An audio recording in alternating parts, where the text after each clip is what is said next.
I'm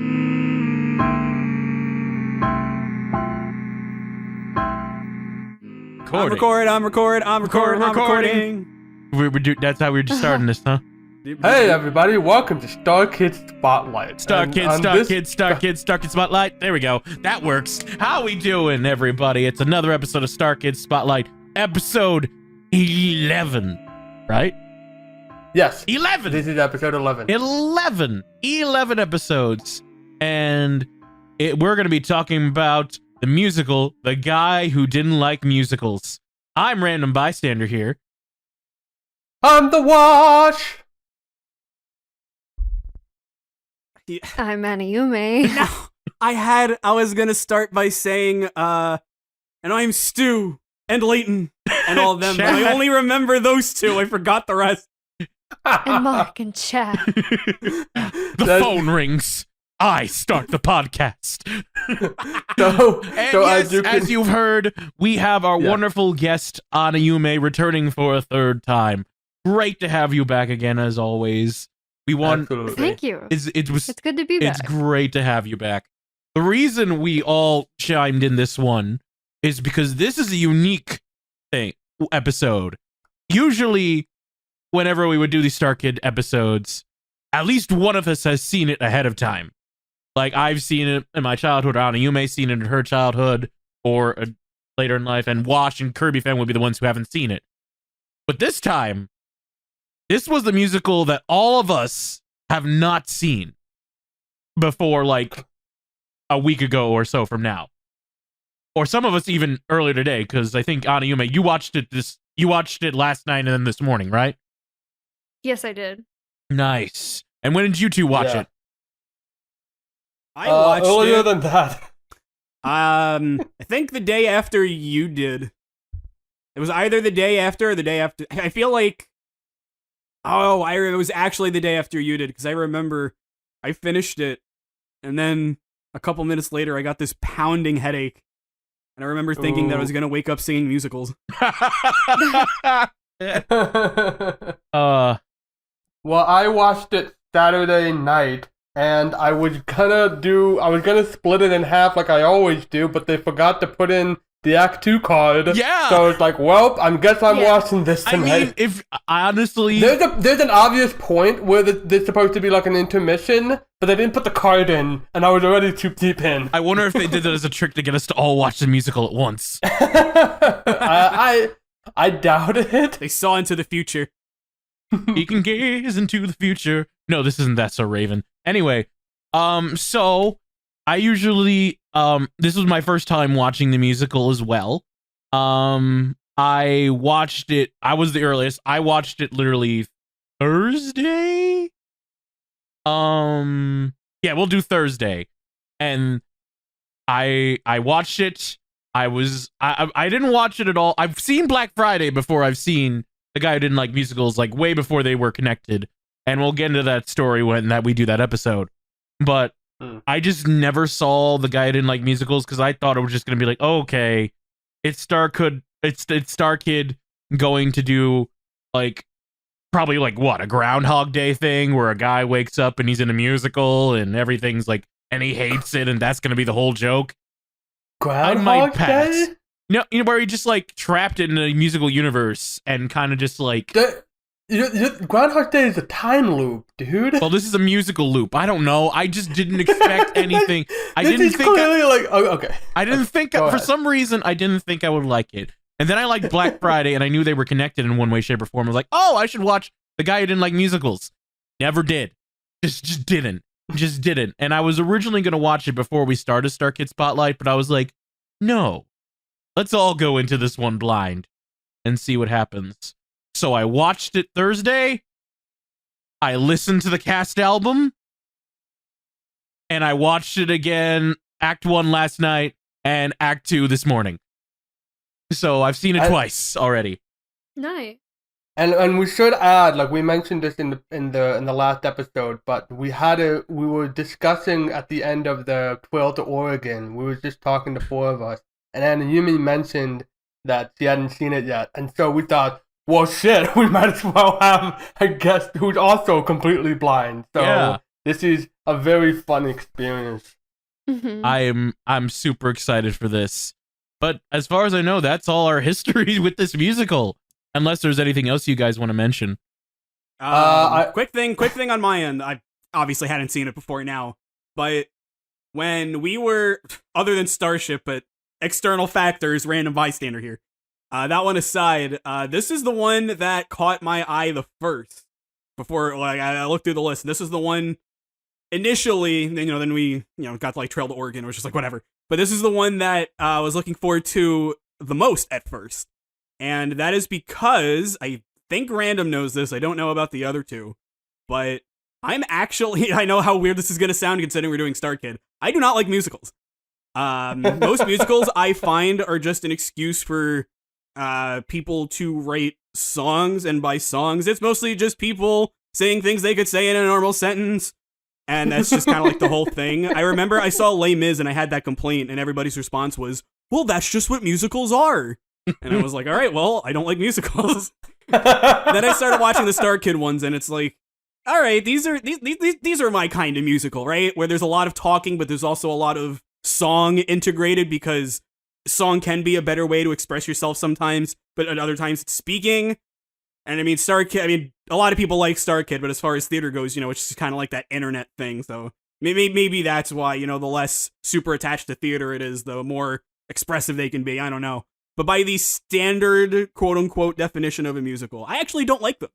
So when I saw this was a title, a play literally called The Guy Who Didn't Like Musicals, I was interested. It's definitely an odd premise, especially for a company that is extremely known for musicals. The very first show was literally called A Very Potter Musical. So this come full circle. They've gotten tired of their own art. And we can talk a lot about that. The only thing I can really add is that I have seen this is very clearly a parodying Invasion of the Body Snatchers, which I just so happened to have seen because of a high school class. So it was fun to see those tiny references. But yeah, aside from that, it was just a musical company making an anti-musical musical, and we'll talk all about that. And Anayume, is there anything you wanted to mention as well? I mean, like I said, I came into this blind. I was never super drawn to this. There was nothing that was oh, I really want to watch this kind of thing. Maybe the title. I don't know what it was. It just didn't grab me. I also didn't have a great experience with Firebringer when I saw that. So I was like, I don't really know what StarKid's up to these days. And well, now I've finally seen it. All right. Now we're all on the same page. Yeah. And now let's start with the plot synopsis. Who would want it? Who wants to do it? I'll do it. Okay. Yeah. Thank you. All right. You're the one who's seen it twice, so. Yes, that's true. Yes. The musical is about Paul, who very upfront does not like musicals. He would literally do anything and go sit in a theater and watch people perform musicals. And he lives in the town of Hatchetfield, where he works as a job, doesn't really know what he wants in life, and he's has a crush on a barista, Emma, played by Lauren Lopez. In Hatchetfield, there is a meteor that comes down crashing on the Starlight Theater, and it turns everyone into these aliens that turn people into musical obsessed and performing monstrosities, where everyone will just sing and dance in real life, and this freaks out Paul. Eventually, things get out of control as the musicals start to infect everyone, and everyone is becoming a musical. And literally, it's up to Paul, Emma, and his friends to find safety and get out of Hatchetfield and live another day. And to live another day. Yes. Yeah. Also, I feel like friends is almost a loose word, except for maybe the best, what was his name? Bill. Everyone else is sort of just his coworker. Yeah. Yeah. I was basically okay. In fairness, Ted thought they were good friends. Yeah. Oh, Ted. Oh, Ted. Oh, Ted. Joey Richter Ted. Ted. Oh, I have a lot to say about this, but where should we start? But what were we talking about with Firebringer? Well, I mean, we just started with the characters anyway, so I guess we should just start with the characters. Yeah, I mean, we could start with like, Paul, who, very interesting, is a leading role who doesn't sing that much in a musical, which is very different. It is very different. Not just from StarKid, but like in musicals in general. Yeah. Well, we did have that with Annie. We don't talk about that. At least people sang in this musical. Yeah. In this musical titled The Guy Who Didn't Like Musical. Yeah. Yeah. So this is a debut performance by John Madison. And honestly, I thought I have my notes of all the actor list, and when I got the two confused because they both sound like boring names. But yeah, they sound like boring names. They sound like the name you'd give to a boring character. But sorry, John Madison. But Paul Matthews. So his whole thing is that he's like boring, and becomes a accidental hero in the thick of it. And he's okay. I mean, like, the whole thing is like he's the one who just will not sing and dance in this world where everybody's infected. He's kind of like an audience surrogate, because there's a lot of different personalities going surrounding him, and he's a blank slate, and that's the point, that he doesn't have.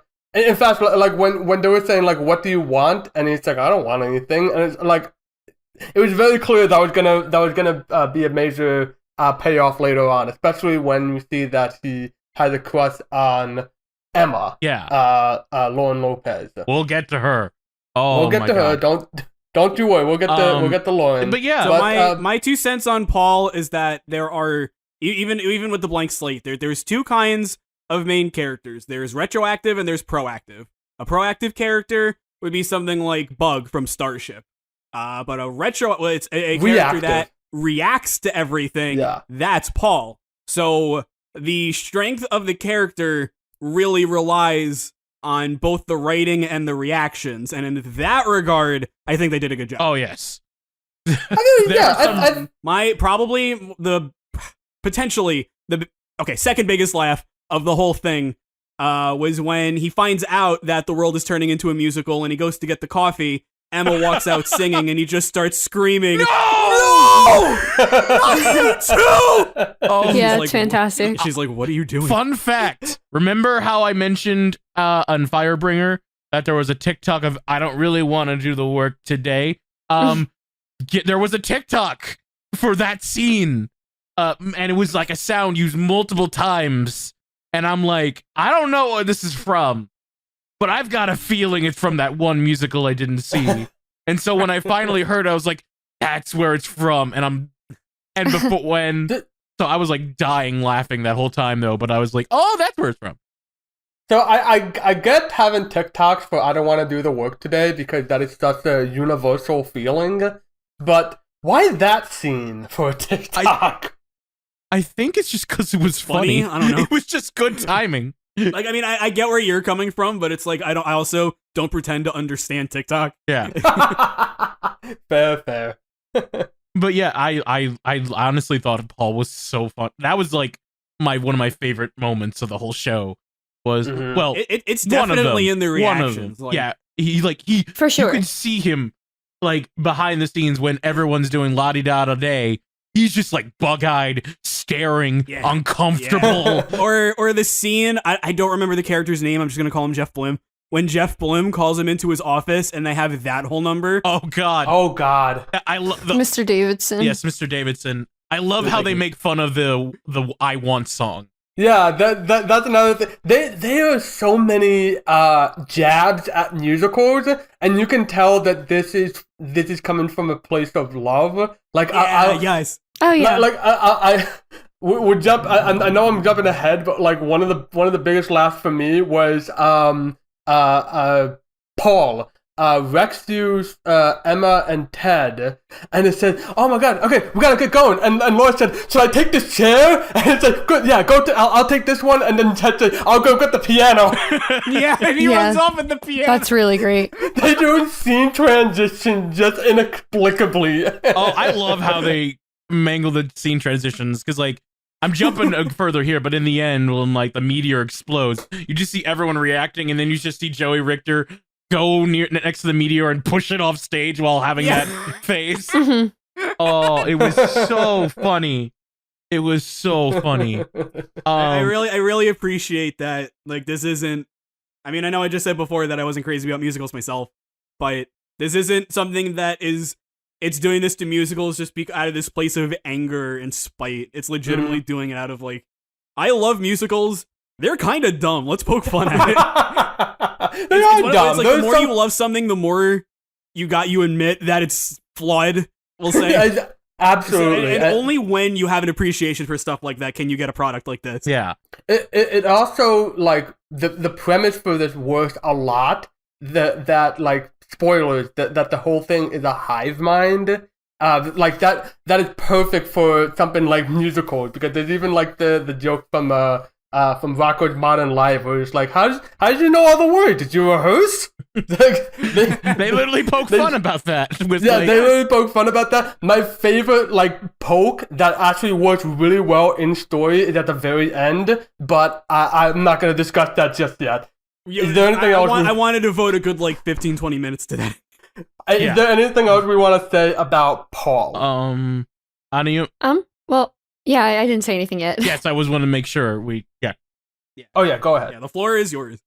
I just have just a small statement, really. I mean, I think they nailed the writing for the uninteresting guy, but I also really liked, he had some interesting, he was very quick, with his quips and, like, the things he says. Yeah, I know you were saying he's good at reacting to things. So I thought he was very funny for someone who was written to be an uninteresting guy. I also, in particular, like, I think it's after the, like, La-di-da day number where he just, like, walks around the stage in a circle. He's like, okay. Yeah, that killed me. Like, you could feel walking into the office still going, okay. You could feel the anxiety, like, off of him immediately. I was kind of hoping, just, again, like, this I'm not going to complain about the actor doing a good job. I guess this is kind of more of a writing thing, but with how good he was at selling just how, like, not annoyed, but specifically uncomfortable musicals made him, I was kind of hoping that there would kind of be something more than just, like, I saw a musical and I hated it for kind of, like, a reason. Yeah. I'm not going to be like, oh, man, there was a musical and his parents died and then he went into crippling debt. Like, I'm not nothing stupid, but just kind of a reason that's not just I saw a musical and I hated it, just because it made him so uncomfortable. That's the only reason. And he even says at one point, musicals make me uncomfortable. Yeah, no, I didn't like that it was attached, like, to, like, he saw the girl he has a crush in. Like, I felt like it was not the best way to frame that part of his backstory. I thought it'd be a lot more silly if it was like he auditioned for something and got stuck in the ensemble and then hated the experience, then he hated musical sense or something. Oh my god, or like that would have been great. His pet died the night of the opening thing, or like, I don't know, something awful. Oh, no, but, I think they had a lot of opportunities. I auditioned for a play and I got stuck in the ensemble and it was a part that nobody liked. Oh, I'm so sorry to hear that. Yeah, and then my pet goldfish died. Like, something like that. Right. Like, just kind of like that StarKid can really be good at writing. Yeah. Yeah. Huge missed opportunity. I think they were trying to go for a more serious moment in that scene, and I guess, but at the same time, they did sprinkle in jokes of like, oh, fucking Timberwolves, we hated you guys, we hated ourselves. And I'm just... Yeah. And the delivery of the line, like the setup is a joke too. That was the first musical I ever saw. I hated it. Like, that's a joke. That's a joke. Mm-hmm. But other than that, I liked mostly no problems with Paul. Yeah, I liked his timing. Even before the musical hijinks ensued, there was this like, oh, do you wanna go join the softball company league? No. Oh, do you want to go see Mannion? There was a lot of that. There was like, it was on the brink. It was like almost like too far with just how much, especially with how he was treating Which one? Oh, Bill. Yeah. Like, Oh, holy God. shit. Oh God, you would rather you do nothing to go see Mamma Mia with me and my daughter? I'd rather do anything to go see Mamma Mia. Sitting in a theater watching Mamma Mia is my living hell. I also there is some foreshadowing with Paul as well, and multiple there's times. so much foreshadowing. Oh yeah, very like, good foreshadowing. Even from the beginning, like when he talks to the Green Priest girls, like, oh yeah, as if I could single-handedly save the planet. The lightning thunder strikes. Yeah. Just to hammer home. Oh my God, it's so good. I like him. I like him a lot. I do. He's just very funny and like I don't know, it just made me laugh. Well, do we like Emma? Oh yes. Yes. Oh my God, absolutely. Yeah. Good. I mostly asked that just to transition, but I'm glad we all had a resounding yes. Oh my God. Single best Emma scene has got to be the coffee shop where to have it's like watching like community theater and having this one actor that is so bored and so it's like they don't exist in their body. They're completely dissociated themselves just to get the whole thing done with. Yeah. Like she's like I love the pain of her giving up. In like that whole musical number is just so great. And then to top it all off, to going through the whole thing, and then the other two like add more to it and said, "Wait, what the hell is this? Is this a new A section?" Paul, I didn't think of the implication. Yeah. I just love how confident and like sassy she is. Like in this. For sure. Like this might honestly be my favorite role of Lauren Lopez's. That's tough. It's tough. That's tough for That's very me. tough. It's tough, but I think I'm gonna say it is. It's up there, but I'm thinking of like, Taz from Starship. Of course, I got to be the one to say it. The Sun from Cheld, Oregon. It's definitely they're all great roles. It's for sure up there. They're all great roles. She's a fantastic actress. But like I don't know, just something about like even that about like the way she like delivers her lines in this. Even from like she has a great balance of comedy from her like telling how her friends will not shut the fuck up to like the dance number where she's so like dead inside. To even like the serious moments where she's like with Paul talking about Paul about like their experiences in theater or like that whole pep talk she gives like to him right before the end of Act 1 and like near the end with the almost kissing scene. Oh gosh. That freaking that scene. We'll get to that. Absolutely that's part of the ending, I think. Although it's near the beginning of it. The way they wrote this character reminded me of not in terms of personality, but Mother in Trail to Oregon, where they give her a like really serious monologue of like just telling her backstory, and her backstory reminded me a lot of Night in the Woods, like May's character of just being like perpetually stuck in a town by just bad circumstances and just bad luck. Mm-hmm. Yeah, and I think we've all related to that in one way, shape, or form. Just like feeling stuck and like being compared by our siblings, and then being like, "Well, shit, I need to make something of myself. I'm gonna do it now." And she really nailed this one for me. She really, really did. Also, she only sings in the opening. That's it. Yeah, it's mostly her acting. She doesn't like musicals either. Oh, and like of course the coffee scene as well. But that's about it. It was clear especially like when you're wrapping up, that because that song comes back as a reprisal, and at least from the way that fit in, that seemed a lot like it was essentially the in medias res, where you start with everybody waiting for Paul to show up to defeat them and blow up the meteor. And just like taunting him about how much he doesn't like musicals. But the fact that Emma is there does kind of confuse it. I don't know if I have a theory for that actually, but we'll have to talk about the ending for that. So We'll wait. Because if you think about the opening, there's some dark implications. So you got to think about. I know where you're going with that. But the thing is that like there's a line in there where it says here he comes, and he doesn't show up. Well, that's the joke. Well, yeah, but that's the thing that he didn't like musicals yet, so it wouldn't have been at the ending. Well, that's what I'm saying. That was just a joke, like a throwaway joke. I don't know. Yeah. I don't know. That one confused me a bit, but it worked for comedy premises. Yeah. At least. It was for the sake of the joke. There's a lot to say with the ending. Yeah. Yeah. Again, we'll hold. Yeah, I don't know. Okay. One thing I do before those are the two main characters, and while I like want to continue on with the characters, I do want to mention something else. Anayume, have you ever seen the Cornetto trilogy? I know where this is going. Yup. There's it's Shaun of the Dead, Hot Fuzz, The World's End.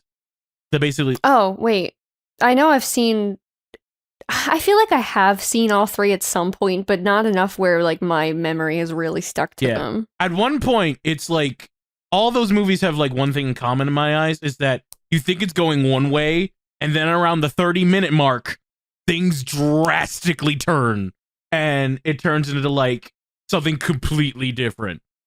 I think this musical did that. Literally at the 30-minute mark, I checked because that's for me. That 30-minute mark was when Drop of Poison Coffee happened.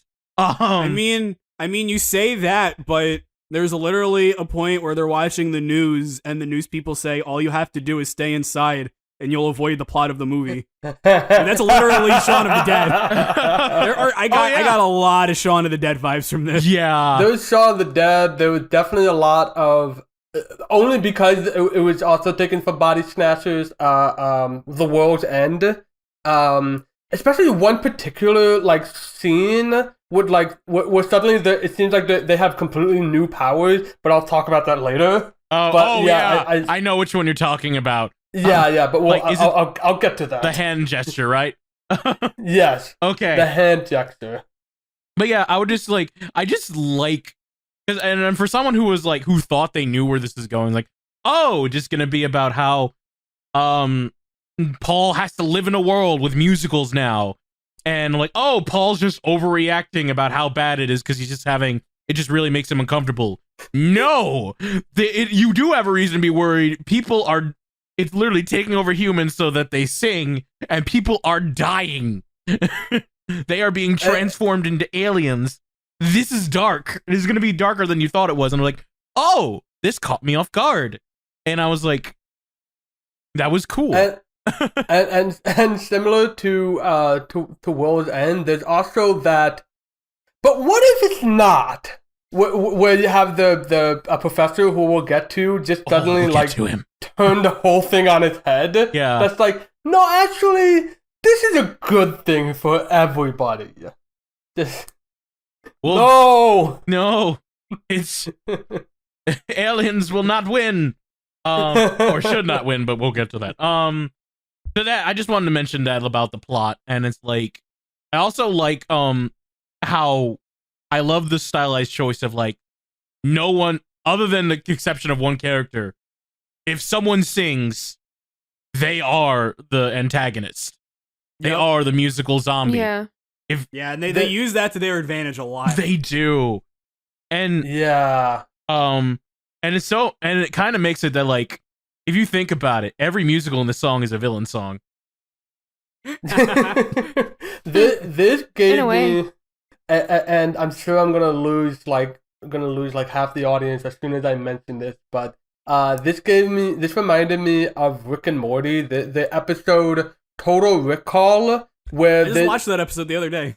Oh yeah, where they have they're doing the clip show joke, but they turn the clip show into an antagonist, where like having memories corrupts the whole thing, and this feels so similar to that, where it's taken the concept of musicals. In fact, I think there's actually a Buffy episode, Once More with Feelings, I think it's called. I never watched it, but I know it's a very similar thing where the entire town gets infected with this, where all of them have to be singing against their will. Again, I haven't seen it, so I don't know what happens in it, but I like that. I like that a lot for a sci-fi horror premise. Yeah, I like that a lot for a musical. yes. Like, yo, we are here to celebrate music. Except if you're singing music, you're an alien and you're long gone. Yeah, you're long gone, and you're going to you're going to try and kill other people with you. So, like, every time I heard a song, I was like, "This is good," but I'm feeling anxious. What the hell's going to happen now? Especially the ending. It gave me big Shaun of the Dead vibes. How you never really knew if anybody was going to be a zombie or not. And for sure. Yeah, absolutely. They even make a joke about that with like one character where I will just say this: "Sing the beginning of Moana." Yeah, that was fantastic. Oh god! And then they all sing get it. to that. And I guess moving on with the characters then. We could talk about Ted next. Joey Richter. Joey Richter plays a jerk, but it's like really done well. So I'm not gonna lie. Yeah. I'm not gonna lie. It's so funny. He was so like, I wanted to mention this earlier, but there's a huge. I mean, first off, like so many lines from him are just hysterical. Because he's such a perfect scumbag. Yeah. Actually, no. He's a sleazeball. That's an upgrade. Okay, That's he's true. a perfect sleazeball. You don't want to go for an asshole. Go for a sleazeball. but like the when we were mentioning Paul going, okay, and he comes back to work and he talks about like it's like everybody outside just started singing and it's like it's so like a flash mob. Yeah. Did you record it with your phone? And like, no, you're fucking useless, Paul. No, it's not. It doesn't sound like he just does. He just stops and then he's like, "Then what was the point?" There's so many times where he just like, even from the beginning when he just first goes to Beanie's, like, "Hey, you going to Beanie's? Yeah. You didn't invite me? Do you want to come? No, it's fine. No, it's fine. And just the passive aggressive pettiness. When he's talking to Paul about Emma, and he's talking, the barista at the coffee store, and he does the freaking Borat, "My wife." Oh god, I didn't get that at first. I don't like. It's one of those things where it's like, this really isn't that funny. Why am I laughing? It's because it's Joey Richter. It's because it's Joey Richter. I know. He was also, I think, referring to Zoe, not Emma. Yeah, because I love as a latte. One of them's talking about Zoe. One of them's talking about Emma. Yeah. Yeah. You bought the wrong coffee. Fun fact: if you go to the StarKid Wiki page and go through everyone's bio, someone edited at the end of almost all of them. This person, like this cast member, is the Latte Hottie. Go ahead. I saw that and I didn't understand that at all. Neither did I until this. Oh yeah, you wouldn't have gotten that either. No, but like, look at it. Look it up. It's like if you go to the StarKid Wiki, it'll say everyone. Even for the candy lady from senior year got like she was the Latte Hottie.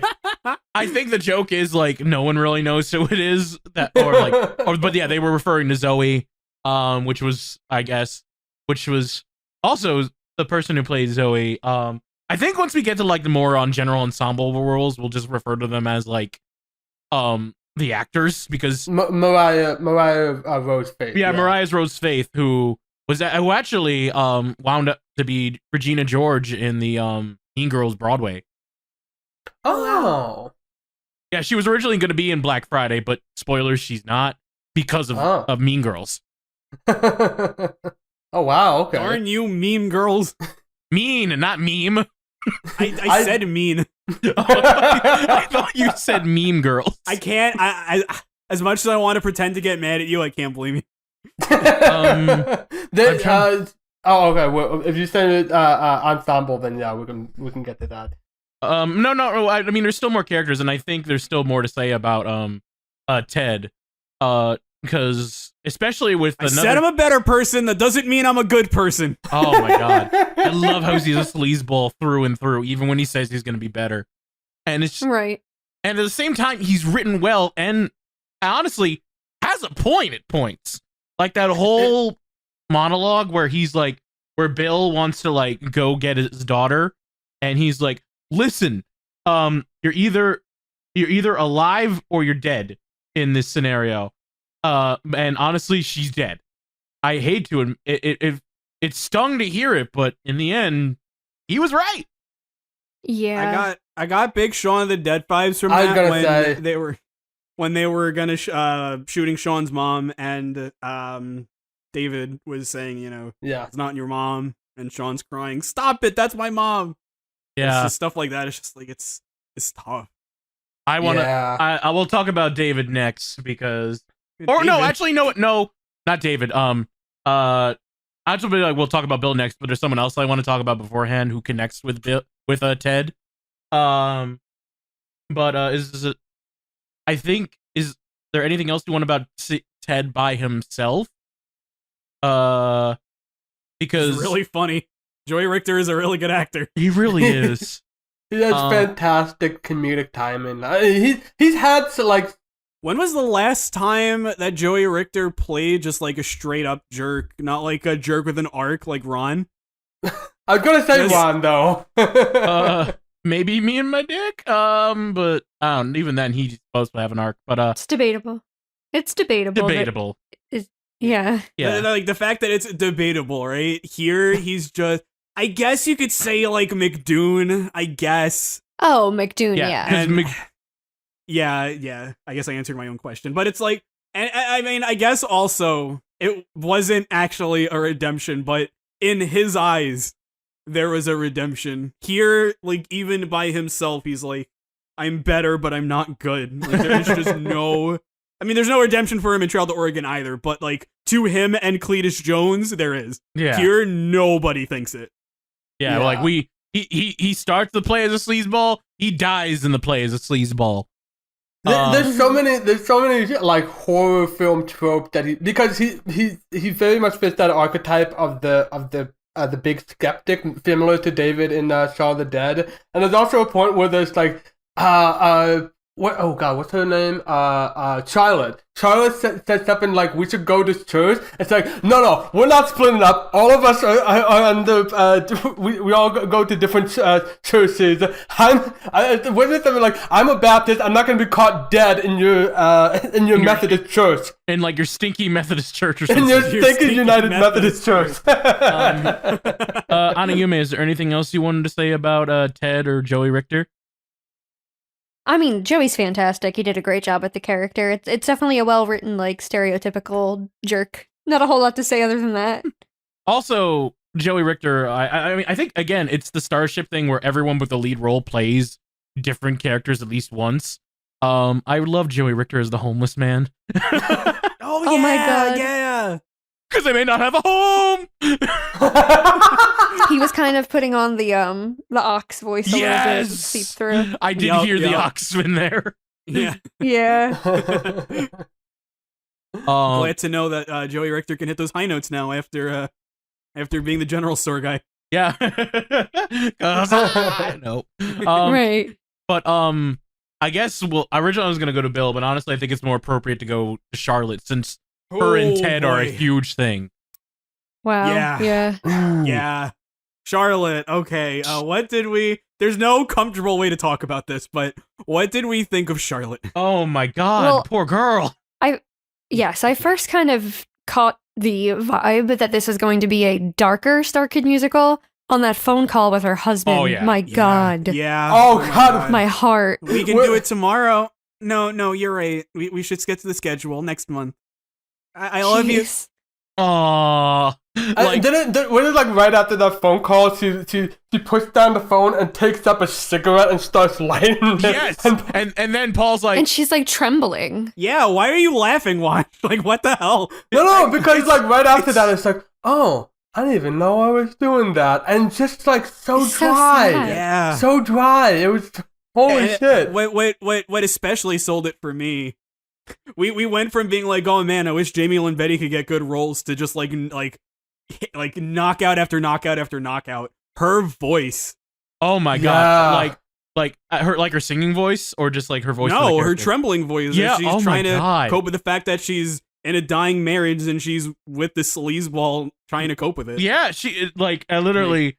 You see her worry about Sam during the meteor, and then just you see shirtless Joey Richter being like you don't need him, and I'm like, oh, this complicates things a bit. But you find out Sam's cheating on her too, so I mean, which is kind of obvious from the get go, because like with the phone call, and you just like the whole time, you just feel so bad for her, like out of all, I really felt for her. I think there's only one other character I really felt more bad for, and we'll get to him probably next. But like, geez, just like you see her like trembling desperately, like when she's talking about like how Sam was like different and how he was singing in the shower, and it's a funny line in itself because in the end she's just worried about him singing, but like she performs it so like passionately and so like Like that was one of those weird things where it's like I'm laughing at Paul, like him talking. He's like, "This is gonna sound weird, but is this the exact song that he was singing?" And it's like, "That's haha." Yeah, that was very funny. It's such a good contrast. On the one hand, you're like, "Oh my god, this is so sad," but on the other hand, you're like, "Oh my god, this is so funny." Yeah, right. No, because he's like, was he singing la ti da da? It was so well performed, that entire like. I was like realizing what the plot was at that moment. I'm like, oh, this is so silly. I'm so here for it. This is great. But they go so many not silly places with, like, I mean, they go silly places. For sure. Jeff Blim is in it. They go silly places. Oh, yeah. But it's like they also go so many not silly. I was actually kind of worried. Like, I mean, talking about it, I know all of us, you know, we could talk about this. But just kind of looking into this across, like, the standard StarKid fandom, I guess, I was a little worried because this is very different. This is not your standard StarKid. I remember Random saying after senior year, things really changed. And they did, for sure. But after Annie, when the Lang brothers were just like, no more parodies, we gotta start doing original stuff because parodies aren't really doing it anymore. You know, Firebringer was a bit different, and it was definitely noticed, but this is like nothing they've ever done before. No, not at all. And I didn't even know this was coming. yeah, you didn't know. I had no idea what we were in for with this. There's a lot of craftsmanship in this script. Like I just now realized that like the bit with the shower is parodying that whole thing where it's like Adam Musical, where like the whole town's singing and then it cuts to some guy in the shower who's singing along with the song, and they're just taking it from the perspective of a wife. It's like, honey, what are you doing? It frightened me. Oh, and even so, like when they're in the trash cans and Charlotte finds Sam, she's like trying to like bring him out of this trance and like being like, "It's Sam, God. It's me." Oh my god! And it's just so heartbreaking to hear him sing "Show Me Your Hands." You could argue that everybody's, with the exceptions of Ted's, their deaths were very sad. But I definitely think, partially because it's the first one, but also because of how it happened, I think Charlotte's death that one had to hurt the most. That did hurt. Charlotte, because it's not, because she's like, she's left alone with Ted while everyone else gets booze. And then they have they start to have sex, and then they get into an argument. And then he tosses her the keys, and I'm like, oh shit. And then basically Sam wakes up and does the "Tie Me Up" song, which is you tied up my heart. And it's just like he's just toying with her emotions and like trying to like guilt her into setting him free. And it's just like you could see you could feel the conflict just from her performance, and you're like, no, don't do it. And then she's like so close to running away, but then eventually she does it, and they think she's gonna live happily ever after. And no, Sam literally punches her gut and takes the guts out of her body and kills her.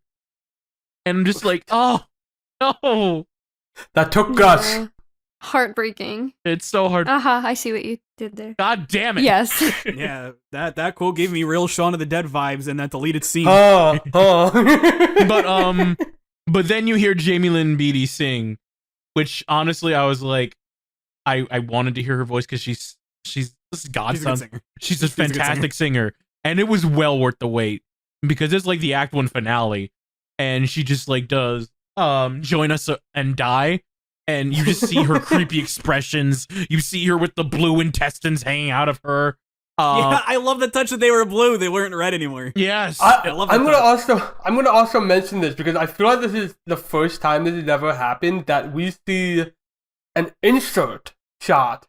The scene, the shot where like where Sam punches into her stomach, like that is very clearly something that was added in with a separate camera that I'm pretty sure was like a handheld camera that they shot it just for that because it doesn't look like it did not. I think there's another one later on. I can't recall it quite yet, but it was interesting that they actually expanded to make something unique for the YouTube audience. And then she gets shot in the face.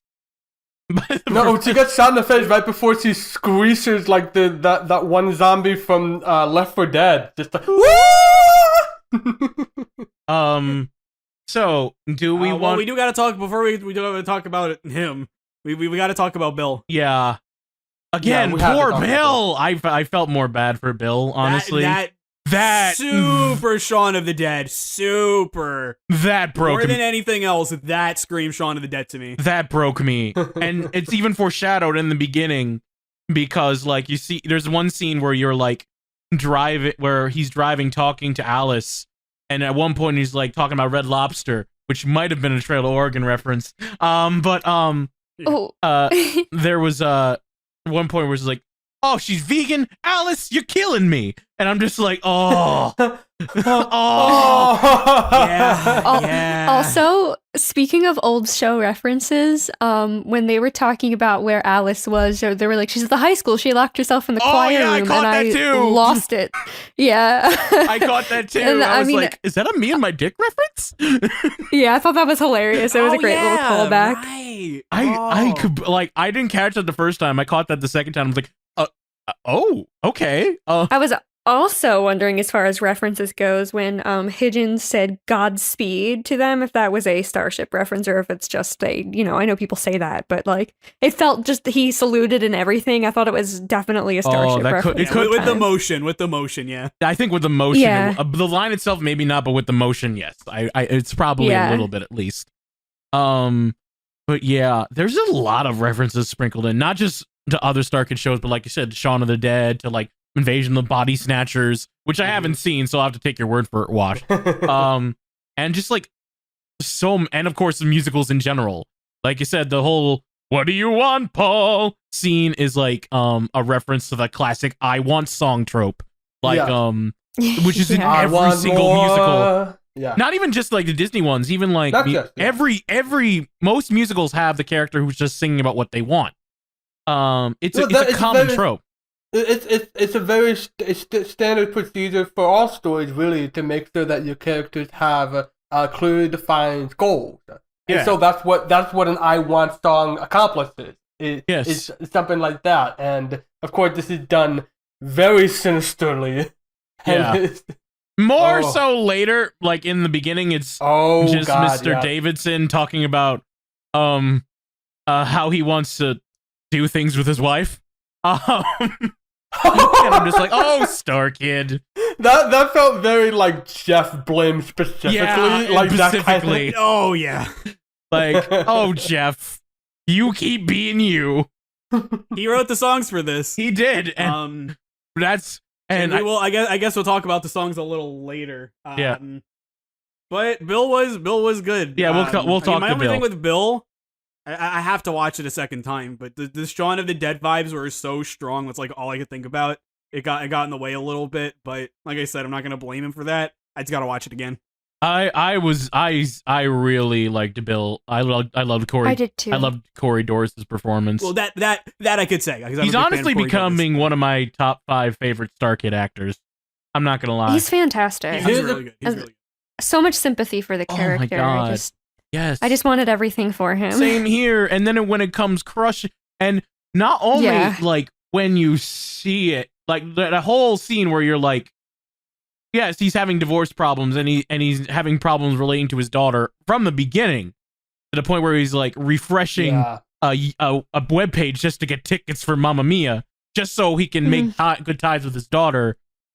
And you find out later in the middle, and then right before Act 1 ends, like the whole catalyst of Act 1 is that like, hey, we need to go rescue his daughter because she's locked in the choir room, and Paul's gonna help him out because it beats seeing Mamma Mia, which great callback, by the way. I'll add that there's also like some like subtle sadness to it too, because his story is that his daughter went to see Hamilton, and he didn't know much about musicals, so he thought Mamma Mia was gonna do the same thing.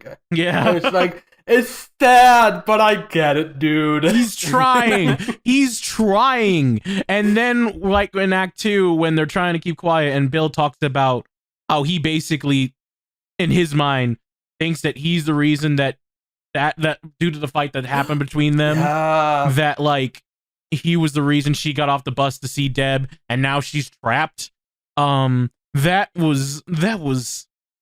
was heartbreaking, and even more heartbreaking when Alice comes in and you just see the green light and you just see her look possessed, and oh my heart got broken. It did. Oh, it hurt. It really hurt. Especially when it's like the alien that possessed Alice like is taunting Bill with like look what you've done to me, like you now you've lost me. Like, holy Christ, just add an insult to injury. Just oh my god. Before we continue on with Bill, real quick, the people, the musical hive mind, they manipulate the shit out of the people in this cast. That gave me Shaun of the Dead vibes, and how the aliens kind of retain the memories of what they had. Wait, do you mean World's End? The World's End. No, Shaun of the Dead. The zombies or zombies, yes, not. Yeah. But yeah, wait, and it gave me those kind of yeah. Oh, you're talking about that one scene. Yeah. But yeah, it's just like, even like with Charlotte, with Bill, and even with Paul near the end, which we'll get to, it's just like they manipulate them and get them to like and toy with them and just really pack emotional punches to the point where even Bill says he literally cannot live without his daughter anymore, and almost kills himself. Here's a question for the panel: is this Corey Doris's best performance in StarKid? He has one more. I will say that. Okay, so far. So far, I think so. Maybe. I love this performance, but I guess I need to see it again. But like, just thinking about like sometimes it pays to be an animal, sometimes don't. Just how much fun he has in that song. Just thinking about that, and it's like that's still my favorite of his. But I just might need to see this. Like I said, I didn't get to judge the character enough because I was too busy thinking about freaking Shaun of the Dead. It just also hurt. Like, it hurt when he was going to try and do it, and then Paul snaps him out of it, and then Paul drops the gun. Yeah, okay, that's actually a problem I have with this. Why did he drop the gun? Why did he just drop it on the floor right in front of the alien? I think he was more focused on making sure getting the weapon away from Bill, so he didn't do the unthinkable. Because it's a horror. Yeah, that horror too. Film, and you have to put them in danger. Yeah, I know. Yeah. And also the dramatic irony of the musical zombie that's possessing his daughter shooting him. I mean, it hurts. I know. It hurts. I know. It's just from like a Paul point of view. It's like, right? When everybody's lives are in danger, he just drops the gun in front of the alien. If he like threw it away, he just drops it. I know. Oh, I did want to mention. I feel like they were leaning on the classic, the unfortunate horror film trope of black guy always dies first, and I feel like they were leaning for that because there was a scene with what was it? Join Us and Die, where it seemed like they were gonna attack Bill, and then they like shoved them away and went straight to Ted instead. Yeah. Yeah, I noticed that too. Yeah, but then he dies anyway. Even the dead want, or even the aliens want Ted to be dead. Yeah, I was about to say, that made sense based on just like Ted's connection to Charlotte. That too. But yeah, Corey Doris does a great job, and he does come back for a few more ensemble things before and after Bill as well, which we'll get to. Which him and Jeff Blim come back with another character. Yeah, let's change the mood. Wait, hold on. Is there anything else anyone wants to say about Bill? Well, we only have like 18 minutes left, so if you do, too bad. Okay. Let's change the mood from sad to what the hell. Let's talk about Robert Mannion. I forgot this guy was in Twisted, and then I was reminded, and it was like some of the biggest laughs of Twisted. And then he comes here, and he's just like, "Oh my god!" I only knew about this character through fan art of an old man with like a brown blazer in front of a keyboard. That's all I knew about him. And I thought it was Steve Jobs at first. When I saw him at the opening number, I was like, "Is that supposed to be Steve Jobs?" No, it is Professor Henry Higgins. Yes. What a man. Fantastic. Oh my god. Leaning so much on the Christopher Lloyd in Back to the Future. Just hard on the on that one, and he's fantastic. It's just so like bug-eyed, and I was glad to see that fan turned performer finally get like a real meaty role, especially with Working Boys. Oh my god, the whole show-stopping number. The show literally the best number in the show. Yeah, best part of the whole show. It really is my favorite. And it was funny enough, but just when a character who had a deeper voice all of a sudden starts to sing with a boy band voice, it's so funny. It was amazing. Oh, and I don't know what's funnier. I mean, it was granted.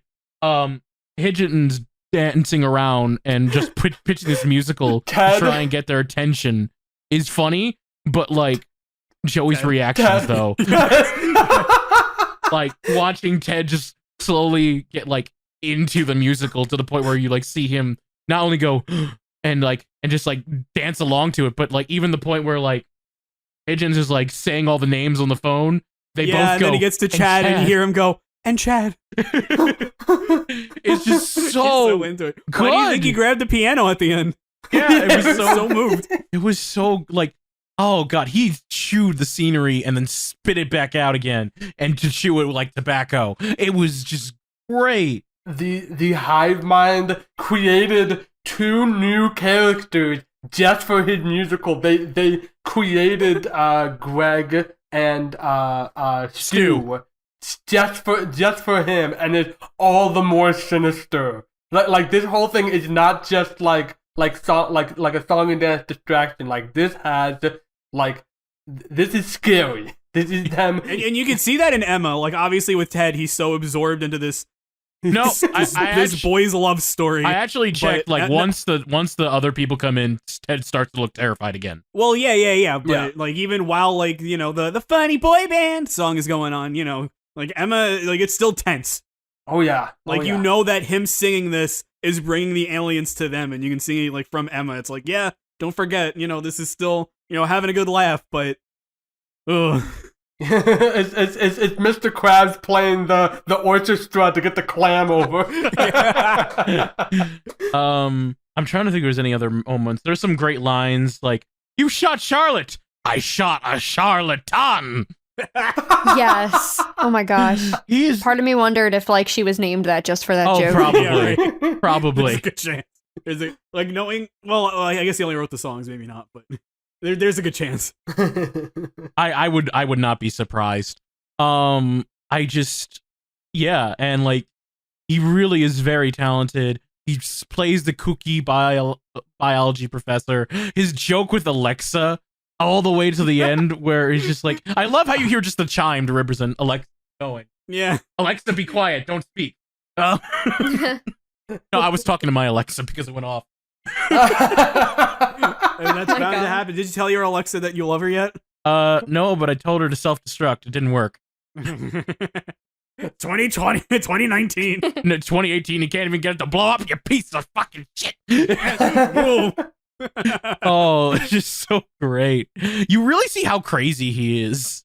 And he introduces you see how crazy he is when somebody knocks on his door, he grabs a gun. Well, to be and fair, when he asks who it is, and Emma says, Higgins, it's us. He goes, I'm not stupid, I'm Higgins. Oh yeah. Oh my god. It's just you could tell he's having fun with the role, and I love it. Every moment he's on stage. And Robert does play like a few other minor roles, like the nerdy like coffee guy, like I have very low blood sugar. He was waiting for his hot cocoa. And a few other roles too, but like this is his role. This is what he is known for in StarKid fans. I'm sorry. I am very low.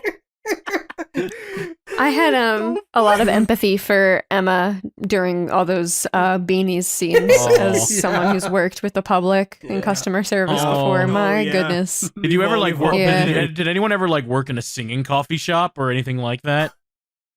No, thank God. I mean, I worked in a music store, which is like people want to know, what do you play? A lot, so it's similar. I had to sing at Home Depot one day. I remember that.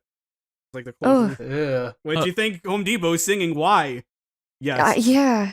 I gotta be honest. Like, I know this is not StarKid related, but literally, I walk into a Home Depot and I feel myself start to like shrivel up from the inside of boredom.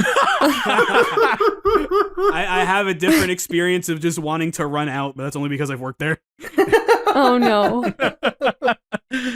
When I was a kid, my parents used to be like, if you misbehave, we're gonna make you come to Home Depot with us while we walk around and look for stuff. And me and my brother would scream. The ultimate punishment. Oh my god. You hate Home Depot just as much as Paul hates musicals. Yes. That's a way to connect but it all you know together. what? You at least have a good backstory. We have. Oh, thank you. I appreciate that. Hey, for all we know, Paul's mom could be like, "Hey, if you misbehave, we're gonna get you to see Mamma Mia." No. See, even that would have been a better backstory. Yeah, it would have been the actual one. It would have been. Yes. Quick note, because I want to talk about the ending. Everyone's ensemble, but like the most ensemble of the ensemble would be Jeff Blim and Mariah Rose Faith. Both are incredible in everything they're in. I'm just gonna say that. Like, Jeff Blim is the person who sings the most in this musical. Shocker, he wrote the music. I know. Yeah.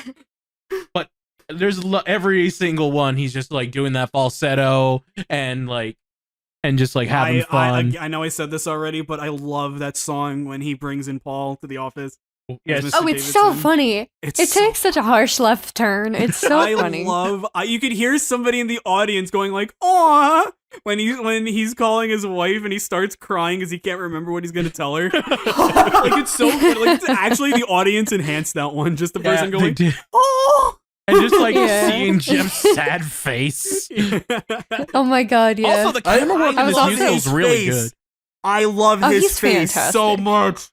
Oh, what? I was very impressed with Mariah. Beautiful singing. Oh my god. Yeah, absolutely. Oh yeah, she's really good.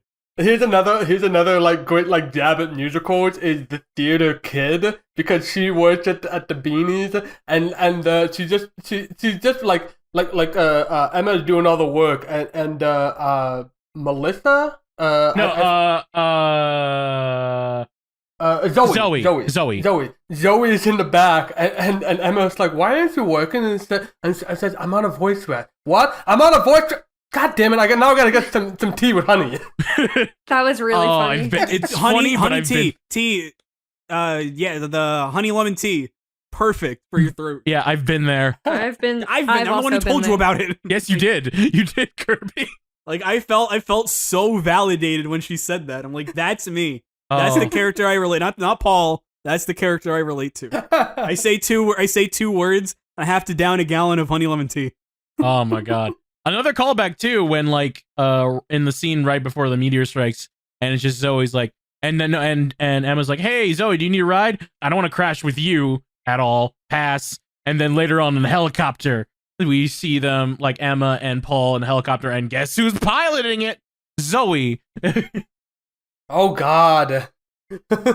Yeah. And there's one role I want to bring before we talk about the ending, and it's a role by Jeff Blim, and that is the role of General McNamara.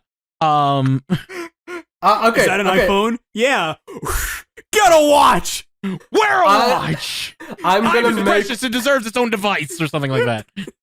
Brilliant. Oh, go ahead. I was just saying that was a brilliant line. Especially, I love that line because I freaking hate iPhones. What I'm gonna say is, I'm just, especially because he mentioned the acronym PEIP. This guy shows up later, doesn't he? I will neither confirm nor deny. That means yes. Yeah. But yeah, there's weird. He's a very extra. interesting character.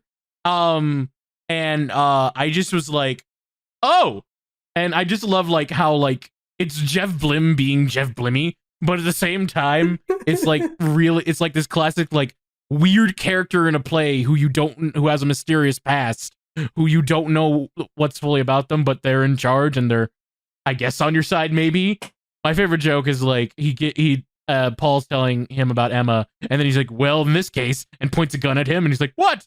I'm advising you to use my firearm. Oh, it just does such a good job. It's not even that big of a role. Like it's mentioned in like he has that short scene where he knocks out Paul, and then he has a short scene with Paul, and then he sings and Make America is Great Again. There we go. Oh god, that one was on the same level of the America song in Holy Musical The American Batman. Way and Holy Musical Yeah. Batman. American Way, yeah, just like I think this one fits better though. especially like the timing of this one. Because like Yeah, right I after, still really like the American Way. I just don't like it being in Holy Musical Batman. This one fits a lot better. Oh yeah, they knew what they overall. were doing. Like with the American Way, I'm not sure if they had any message to send. With this one, they knew exactly what they were doing. Oh, yeah. Yeah. I know we keep mentioning Jim Carrey with Jeff Blim, but last night I watched the Sonic the Hedgehog 2020 and Jim Carrey in that, and I was feeling a lot of that just sort of extraness that he always I had. love Jeff Blim's jaw movement. I was just gonna say that there's like that moment where he specifically moves his jaw Yeah, with he every moves it syllable left he and says, right. and it really felt very Jim Carrey. It was so Jim Carrey.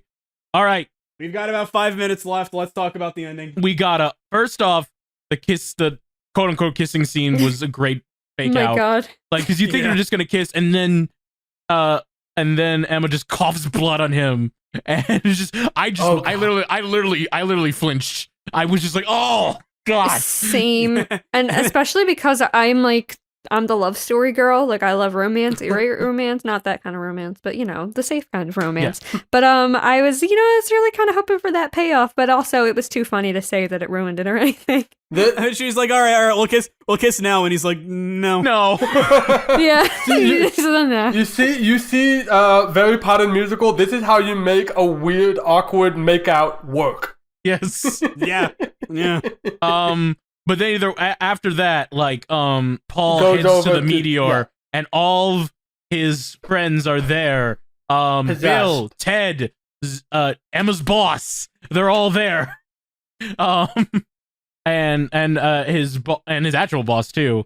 And they start to sing "Let It Out," which is like where they're tempting him to join the side. And then you hear the unthinkable, Paul singing. Yes. I literally went. Okay. I literally gasped. I was Everybody Can I did, also even point Paul. out- like, yeah. I read this. I was looking at the comments at the end. I didn't want to look too far because, again, I haven't seen Black Friday yet. I don't want to be spoiled. But But I saw somebody made this really interesting observation when they're singing about like Paul's a comin', he's a comin', and it kind of sounds like if you listen that it's saying Paul's succumbing, and that's a very, very cool like foreshadowing device. Without a doubt. Ooh. Oh, it's so good. This script is written so goddamn well. The big part of the ending. Yeah, we'll rush to it. He does the song. He's tempted to sing. He throws the nuclear grenade. It cuts to like a week later or something, and you see Emma in the hospital, and she's like, "I got a new name, got a new identity because of Peep," and she's gonna get her pot farm, which she wanted. And then she's like, "You're gonna wait for Mr. Somebody something," and then Paul comes out. Everyone's excited. You hear some clapping from the audience. Emma's excited. And then you hear music and you hear him sing and everything goes downhill. Yeah, my heart shattered in that moment. I'm not going to lie. At first I laughed and I was like, wait. Oh no. Oh no. Oh no. Once I saw how many minutes were left, I was like, ah, shit. One little thing, one big thing. One, love that shot at the end when he says apotheosis is upon us. And it's like a point of view shot of them like lunging to Emma and her trying to get away. Love that shot. Was not expecting to see a shot like that. Oh. 2, I think that ending, more than anything else, completely signifies this is not the StarKid that we, quote-unquote, grew up with. No. This is a very different StarKid that is willing to go completely new places, and they are not afraid. No, not Every at all. ending up to this point has... Random says this. There's that theater ending where everything is too conveniently wrapped up in a nice little bow.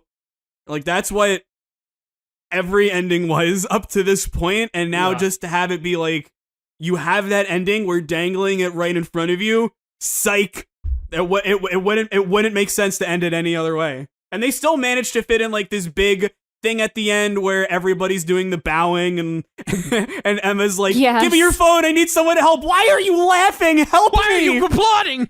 Yeah, and they're dragging her off stage, she's screaming. Oh it's my like, god. Oh my god. That's why I think this is Lauren's best role, because like she is acting her heart out until the very end. She doesn't even get a chance to bow. She's screaming for help. And just and it's take that classic musical trope of having a finale song with all these different reprisals, and every single one of them is taunting you. They're mocking you for daring to think you could possibly defeat this hive mind. It's so upsetting to watch in the best way. Oh, it broke me so bad, but I was like, yes. This has exactly, like if they had gone with like a happier ending, it wouldn't have been satisfying. Genuinely, like with something like this, you had to end it this way. Like I was ready for the happy ending, but like I like this better. It's tragic, but like it fits the tone of the whole show. Yeah. So this is the point where I would say, speaking of happy endings, the timer. However, because Anayume didn't get to say very much, we won't extend the timer, but feel free to say your piece on the ending, and then we'll get to final thoughts. Oh, no, I mean, gosh, I think you guys sort of covered it, to be honest. I'm just sitting here agreeing. I love it. I mean, the last song in particular, I just think it was just so well done. You guys are saying with the reprisals and all, and it's just one big taunting piece. And I'm definitely the kind of person who likes to use entertainment as an escapism, and I prefer things to be tied up in a bow. But I do agree with, like, there was really no other way. I think I like the way that it ended, despite it not being, like, my ideal, usual way to see things end. Very, very well done. And the Very song good. being called Inevitable. Oh my god. Okay. Final thoughts. Final Who would like to go thoughts. first? Oh gosh. Anayume, would you like to go first? Sure. Definitely. It's funny. I want to go and immediately watch Black Friday when we're done talking so that I can see more into this interesting little universe that they've started to create. I think that they did a great job writing the characters, although some seem like stereotypical in the way they were written. I don't know. I think that everything was really well acted, and the story kept you on your toes in a way. You weren't really sure how it was going to end, and as we could see, we expected it to be wrapped up, but it quite wasn't. I don't know. I want to see more from this universe, and I'm excited to see what Black Friday is all about. Nice. How would you, out of all the musicals we talked about, how would you rank this one? Oh boy, that's just a little tough because she's only seen it once. Yeah, like Starship is Starship. I've only seen it once. Yeah, and the other ones have such nostalgic value for me. I get it, yeah. Gosh, it doesn't have to be like an official ranking. Just like as of now, where would you put it? I mean, based on the 3 we talked about, I don't think I could put it above Oregon because I just love it so much, and Starship will always be my #1 StarKid musical. I'm gonna have to put it at 3 of those 3, but just not by any means saying that it's bad. Of course. It's like if you were placing them on a tier list, this would still go in like the A tier. Yeah. Yes. As long as it's better than Annie, that's all I care about in your eyes. Annie. It absolutely is.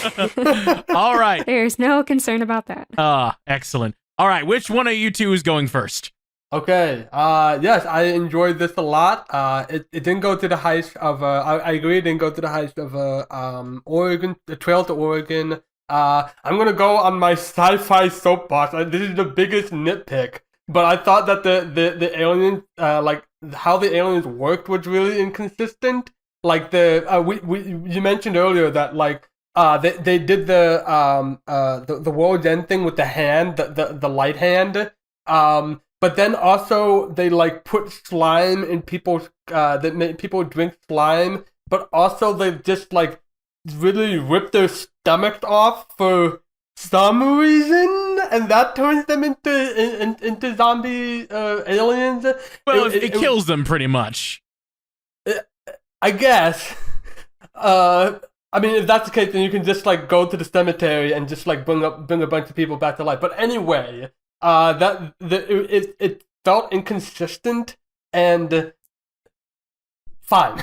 Like I said, this is the biggest nitpick, and I know it's for comedy premises, but dang it, like aside from that, like there's so much about like the sci-fi, like I said, the sci-fi horror of it that I just love to see, especially.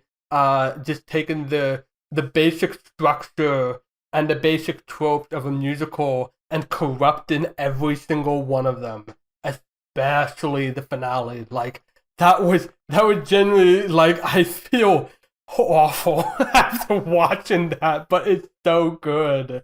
Yeah, I definitely strong marks on this. Paul was good. The performer was fantastic, and I can't wait to. I really hope that he comes by for the next musical, because especially with when he becomes corrupted, it's very clear that like he's got quite a lot going for him. So I'll just have to wait and see. Do you want me to tell you, or do you want me to keep it a surprise? We'll keep it a surprise. Keep it a surprise. One final thing. I found this out from my research, that Nick Lang was an understudy for Lauren, and there was some nights where Nick Lang was playing Emma's role, which means on some nights Paul was gay, and on some that's fantastic. Oh, it was great. You can find like clips on like Instagram of the performances, but it's too bad we'll never see the light of day. Even also. Like, it's fine because Lauren Lopez is wonderful. Yeah, she's fantastic. Kirby. All right. So, first thing that I want to bring up before I forget. I don't remember if he's ever said this on camera or not, but Random has told us that this is a trilogy. I'm very curious to know where the trilogy is going to go from here, but also that the third film is called A Nerdy Prudes Must Die, and none of us were very keen on the title. After seeing this, I am very keen on that title. Because they literally title drop it, so I'm it just makes me even more curious than I was before. But as for the play itself, I am a big fan of it. There are some things about it that I don't even want to say, like, I wish they were handled differently, just, I'm not super thrilled with, but the fact that it gave me so many Shaun of the Dead vibes is just so good to me, because I love that movie so much. And this is a fantastic play. Not to say that I think of it in the same light of Firebringer, they're very different, but similar to Firebringer, as far as placing it in my first impressions ranking goes, it definitely falls into a similar spot. There's this giant mess of a mesh pit of Starship, Firebringer, Twisted, and Guy Who Didn't Like Musicals, where I think I have an idea of how I would rank them, but I don't actually know until I rewatch them. It could go any order. Starship could be 5th, and that thought upsets me. But I... And me. It's... I mean, like I said, useless letter ranking, you know. I gave Firebringer an A-, I gave Starship an A-. This gets an A-. Not that means anything, but I thoroughly enjoyed it. Super curious about Black Friday. I have no idea where they can take this, but I'm interested. And at this point, you know, I've gone into enough StarKid productions nervously, and I've been pleasantly surprised to just be like, wherever you're gonna take me, Lang Brothers, I am there. Especially if Jeff Blim is writing the songs. Yes. Which I believe he is. He is. I know that much. He's such a good songwriter. I don't want to talk about this too much, but it's like Trail to Oregon, love to death. I love the songs to death. They're all generally pretty goofy. There are serious, like, gut-buster songs in this one, and it's like, Jeff Blim wrote this. That's crazy. Yeah. We didn't talk about the songs much, but I don't have a complaint with any single one of them. And it's like... they're very good. The gut-busting songs are written, like, half sarcastically from the villain's perspective, too, which just makes it so, like, juicy to analyze and stuff. I think people have... I know there's one song that people have a problem with. I'm pretty sure it's actually the song that Bill's daughter sings. Some people have a problem with it. But... Oh, yeah, Not Your Seed. Yeah, oh. That one. People have a problem with that one, but I disagree. Yeah. I disagree as well, yeah. The only very small gripe I had with any of the songs, I wish I remembered exactly which one it was. I think it might have been Join, when they were telling them to join them. Join Us and Die. Yeah, there was just a very small reliance on the curse words being the comedy, and that's my only complaint. There's a minimal of that, not nearly as much as Firebringer, but, you know, there's a little bit of that in this, and that's probably my only complaint. There's definitely been a big problem lately with the... There was a lot in Firebringer. I don't remember if we mentioned it, but yeah, that they rely a lot on somebody cursing to be funny.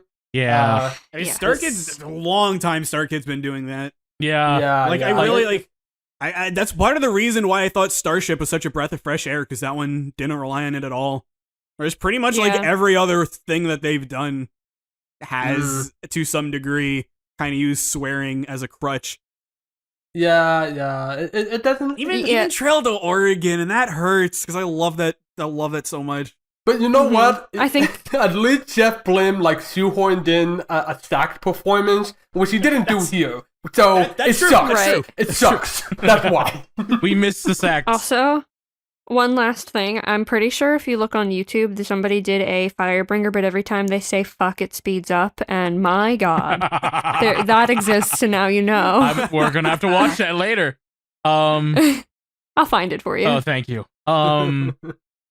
Okay, it's my turn now, isn't it? Yes. When I started StarKid Spotlight, I was pretty confident that, like, Starship would be the top. I was super confident, like, okay, I'm gonna rewatch these, but honestly, nothing is gonna change. I don't care what the guy who didn't like musicals has. Originally, I thought that it was gonna end, if anything, it was gonna end between a competition of Starship and Twisted. Then I thought it was gonna be a competition between Starship and Trail to Oregon. Now the competition is Starship and the guy who didn't like musicals. I really, really like this one so much. When I finished it, I did not sleep because I was just thinking about the ending and everything the first time I saw it, and I would just I was binge watching. I've been binge listening to the cast album and just really taking it all in. And then that's why I watched it again. Because I was like, I need to, what is it? I just need to, again. And I love the characters, I love the plot, I love the idea that every musical number means danger. And technically every song is a villain song. And I love the characters. I really enjoyed Paul. I love Lauren in this one. Again, my favorite role of hers. Maybe my favorite role of Corey Doris as well, because he just did so good. Everyone did so good. I love the songs. I love how dark and edgy it is, but at the same time, it doesn't feel forced. It's still goofy, but it can still have its serious moments and work just well. And I'm just like, and I love how it makes fun of musicals with love. And it's gonna be so hard to rank them. Pete for now, and this is like kind of the crazy thing. I'm sorry to interrupt, but like the crazy thing too is that it's like, you know, this one's so fresh on your mind. For all any of us know, you could rewatch Twisted and something could get rekindled with it, and you'll be like, oh, that's my number one. Or you'll listen to Wash and I talk about Trail to Oregon enough, you'll be like, oh, oops, it is that one. Like, you don't know. Kirby and I were talking about this, and I think Anayume can agree. Whenever we see tier lists of top StarKid musicals, it's so different for everybody. Everybody has like a different list. Every time I watch a hot takes video, I'm just like, all right, it's gonna be nothing but people trashing on Trail to Oregon. That's fine. Yeah, because some people love that musical, some people hate it. Some people love the Harry Potter series, some people don't, and that's okay. I'm stalling. I'm really stalling with my rankings. I've seen it twice, but I'm gonna probably have to see it a third time. I'm gonna have to see it a third time to really decide. But as of now, Starship and this musical are tied. Oh wow. Yeah. It's that close. Like, I'll know like when we do the finale of this podcast and we rank it. And right now, if I really had to rank them, I think Starship would win based on nostalgia alone. But like, I need to watch them both back to back. So I gotcha. So we started naming my list from the bottom up, but I'll do it really quickly. From the bottom up, Me and My Dick, Annie, A Harry Potter Musical, Holy Musical Batman, A Harry Potter Sequel, A Harry Potter Senior Year, Firebringer, Twisted, Trail to Oregon, Starship / that guy who didn't like musicals. With Starship having a small win for now. But it's all based on nostalgia. So yeah. This I might have been wrong with thinking Starship would win. Which I still love. I still love Starship. I thought you said Twisted was your favorite. Yeah, original. I don't remember anymore. I thought so too. Maybe after you saw Twisted, you said no, it was Starship. I don't remember. I think so. I know for a fact when we got to Twisted, you said coming into this that it was your favorite, and I felt betrayed because I thought it was Starship. I said it was my favorite at one point, and then it flip-flopped between the two. Okay, that's fair. That's fair. All right. Okay. Now with ranking done, it's time for the ultimate moment, StarKid Spotlight, where we each pick a member of the show and say which one was our favorite performance and why. And if one person chooses them, we can't choose them. Anayume, you'll go first, and then either Kirby or Watch, and then I. So Anayume, who is your StarKid Spotlight of the show? Oh, there's so many I want to pick. I know. You can do what Watch does and go through a bunch of honorable mentions and then pick one. Yeah. Oh, I mean, no, I don't want to do that, especially first, because then there's going to be no one left for you guys to talk about. If you do an honorable mention, we could still pick the honorable mention. Like, you just like, this person was great, but my pick is this person. I'm just making fun of Watch. Okay. I'm gonna hand it to Lauren for me. Yeah. Just because it's nice to see her play a normal character for once, I guess you could say. Sort of hearing what her voice is normally, and you know, playing someone closer to her own age and all. Gosh, I mean, specifically when she is doing the forced performance in the coffee shop, I think is when I was like, oh my god, Lauren. She just, I think, Random, what you were saying earlier is that she's 100% committed to character from beginning to end of the show, and it's just absolutely incredible. There's not one moment where it even looks like she's going to crack a smile because it's so silly and funny. She's just like 100% in it, and it's believable, and I just adore her to pieces. She's such a treasure. Good choice. Very good choice. I'm thinking like Random, like he's saying, yeah, that's a good choice, and then it's like, God damn it, she picked mine! No, I have I have so many people I want to pick. So Can I give an honorable mention? oh yeah, go ahead. If that's okay. Go ahead. I just want to shout out Mariah because I was just encapsulated by every one of her performances. Yeah. And she just did such a great job. Yes. Beautiful voice. Beautiful. Absolutely. You go, Regina George. Just beautiful all around, inside out. She's just great. Yes. All right, which one of you two wants to fight to the death to pick one next? How about Kirby? You go on ahead. Okay. Real quick. This is not as an actor, but I brought this up very briefly. I just want to say again, as a songwriter, I mad respect for Jeff Blim. The fact that he can write songs that are so funny and or so sad is not and easy. even It's intense too. and or intense. It's not easy. And I prefer the songs to Trail to Oregon overall, but going from when it's like pretty much like, oh, very silly, very fun, some intensity, some seriousness, but mostly just like we're here to have a good time, to this. Not to say that one is better or worse than the other, just that they're very different. And the fact that he did that, not easy. But for my actor, might surprise random and watch because I value, comedy over a lot of other things, but I'm not going to pick boy band voice. I am going to pick Jamie Lynn Betty.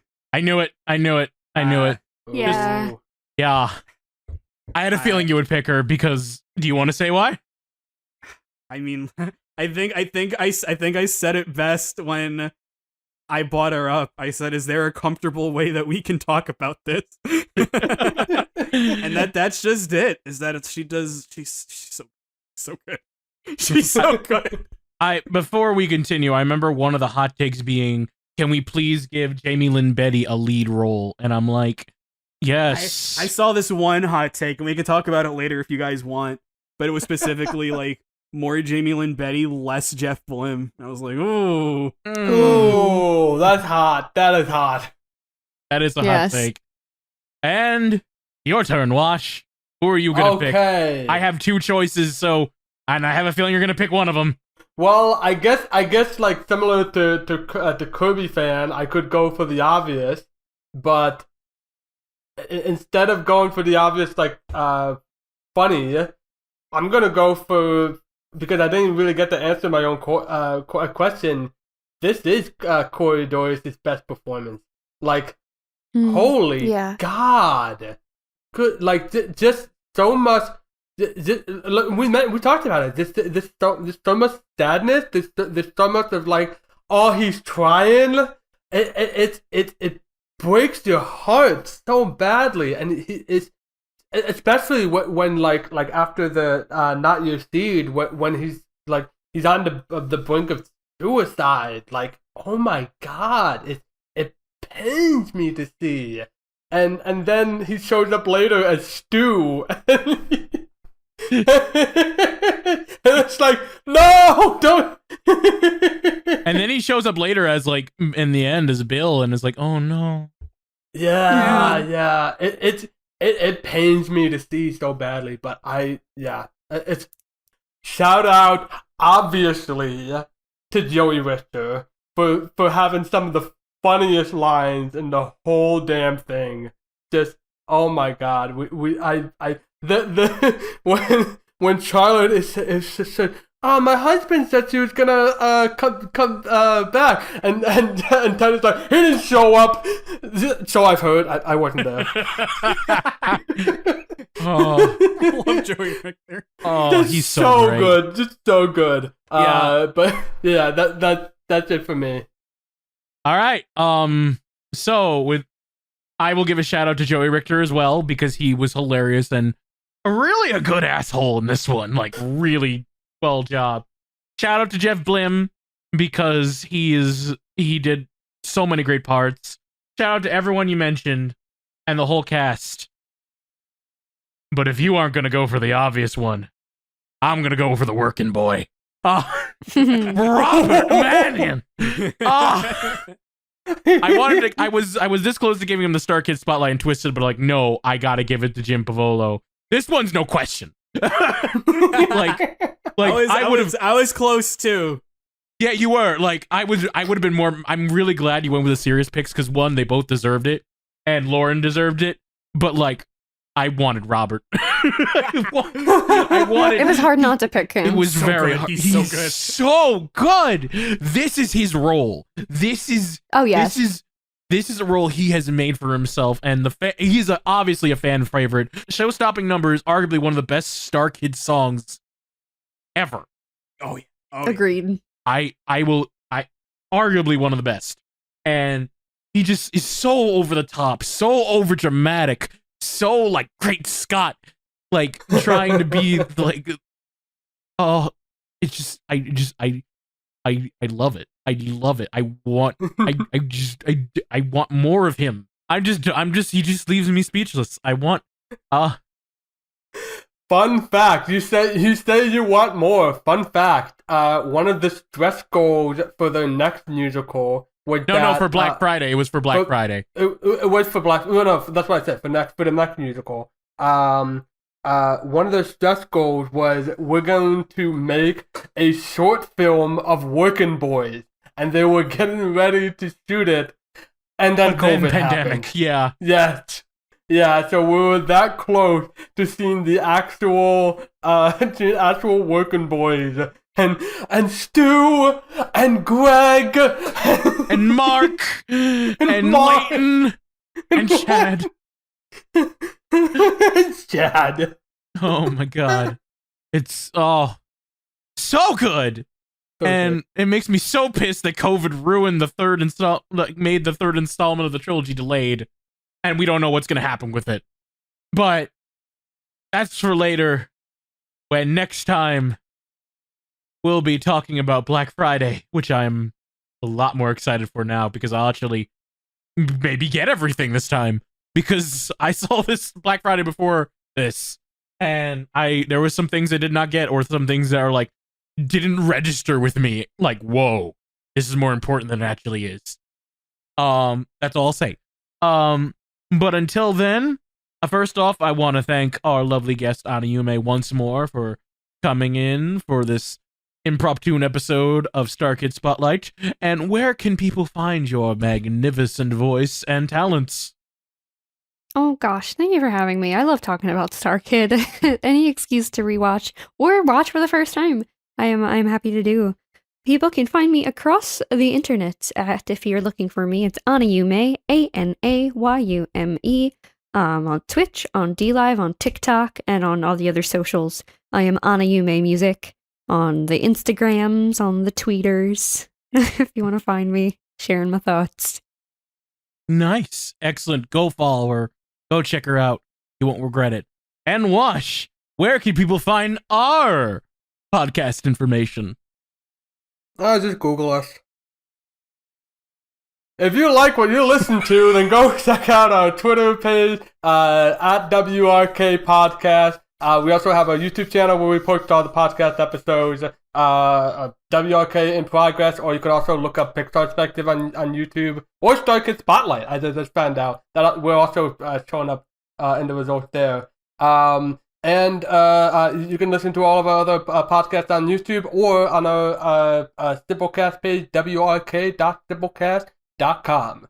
Thank you and good night. Thank you. Yes, good night. I'm Random Bystander here. I am the Watch _.